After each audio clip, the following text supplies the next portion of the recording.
If you haven't seen already from the gargantuan amount of TikToks, YouTube Shorts, and YouTube videos of people finally fulfilling their lifelong wishes of going to Japan, the wonderful country of Nippon, for a little vacation to go see all the tourist spots and the scenic spots, then you will know that Japan right now is kind of at a tourism chaos level, which is, in a lot of ways, understandable coming from someone who has been living here for half of his life, especially during COVID, when no one was able to come into the country due to the borders being closed off and the interest for Japan slowly growing over that period as well. Once those borders opened up, you bet your ass that with that good economy that we've got going on, especially for you folks over in Europe and the US, that you would want to splurge a little bit of that money you saved up during COVID to visit the wonderful land of Japan. But it seems like some places just don't feel the same way back. Because we have a Japan Today article right here,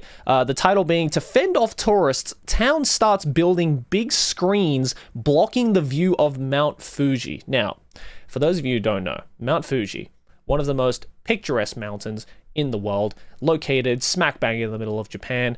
Obviously a common and a very popular tourist destination. I've seen it a couple of times, and sometimes if you're unlucky, the weather might get in the way. But once you're on a good day, goddamn, those views are chef's kiss. But isn't it interesting that a country like Japan that is so incredibly dependent on their tourism money is somehow shooting itself in its own foot by trying to make that tourism experience as miserable as possible with these barricades or whatever the hell that they're trying to set up. Let's read the article and figure out exactly what the hell they're doing. The town of Fuji Kawaguchiko in Yamanashi Prefecture has had enough of tourists. Known for a number of scenic photo spots that offer a near-perfect shot of Japan's iconic Mount Fuji, the town on Tuesday began constructing a large black screen on a stretch of a sidewalk to block the view of the mountain. The reason? Misbehaving foreign tourists. Now, I've been wanting to cover this in a broader topic, and I honestly might in a future video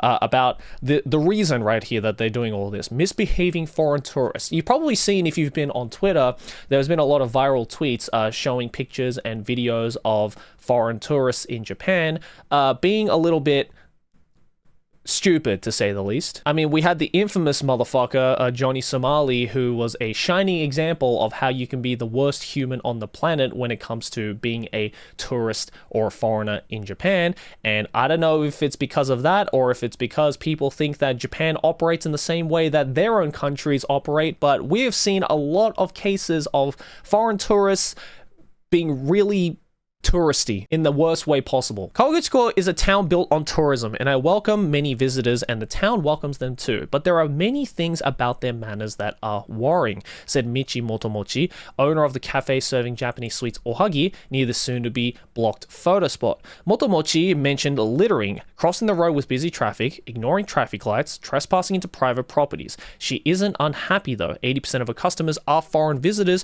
whose numbers have surged after a pandemic hiatus that kept Japan closed for about 2 years. Now, look, to some people reading that paragraph, you might think like, oh, okay, look, littering, understandable.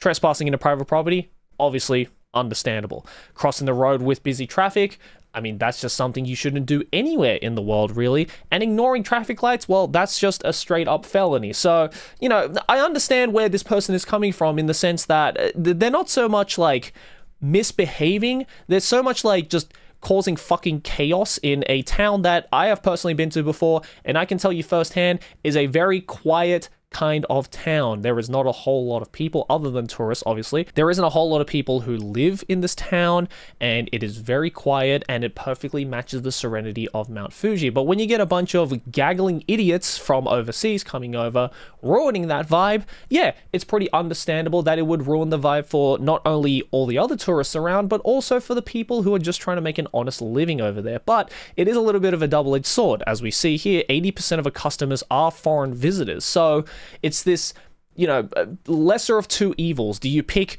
a booming business, but keep all of the shitty foreigners and tourists? Or do you get rid of those shitty foreigners and tourists, but then not have as much of a successful business?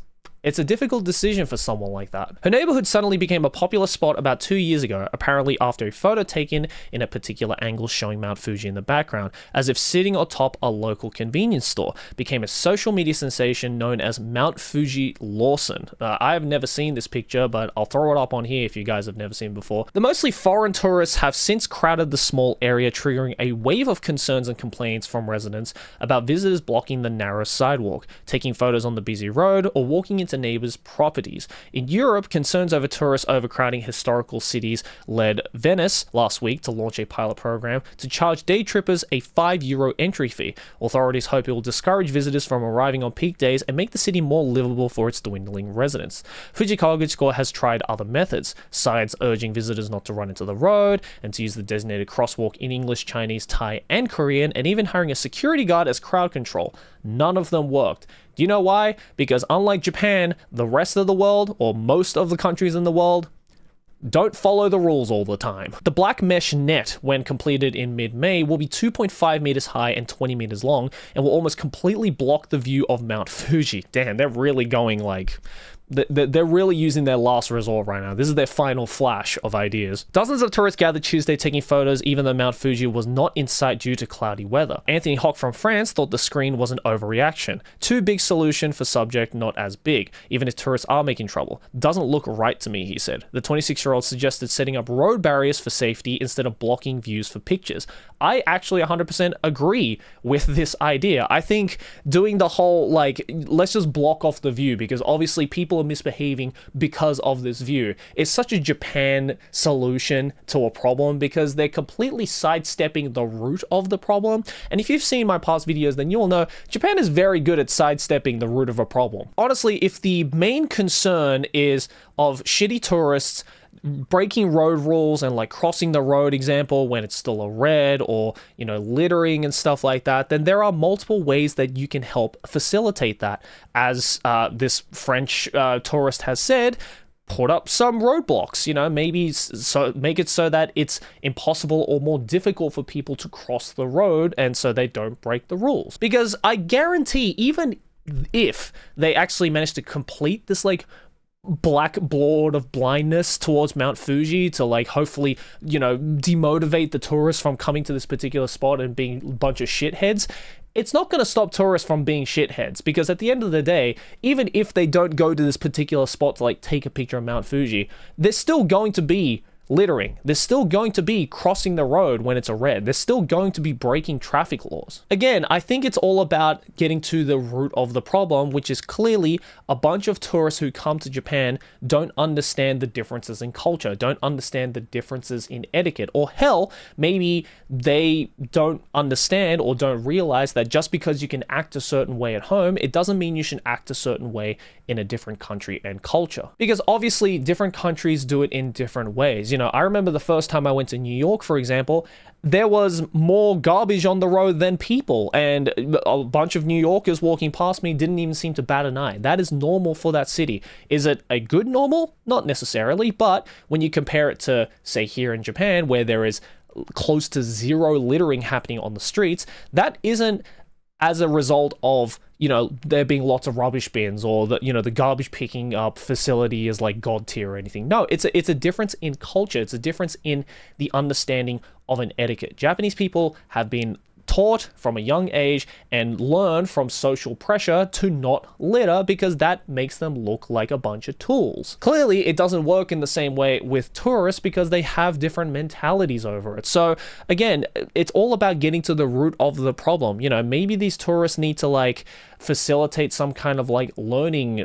system or something in their home countries of how to act overseas. I'm pretty sure China did something similar to that when there was a massive surge of Chinese tourists from the countryside who came over to countries like Japan and other countries and were being absolute slobs because they just didn't know how to travel. They didn't know anything about etiquette because they came from the countryside. I don't know the validity of that, but I definitely remember hearing that from multiples of my Chinese friends. So maybe the same thing needs to be done with these other countries as well. But look, at the end of the day, this is the double-edged sword when it comes to a country that is so heavily reliant on its tourism is the fact that you may set up all of these rules, you may set up all of these like measurements to make sure that tourists behave and that the city is well kept and the area is well kept and everyone behaves.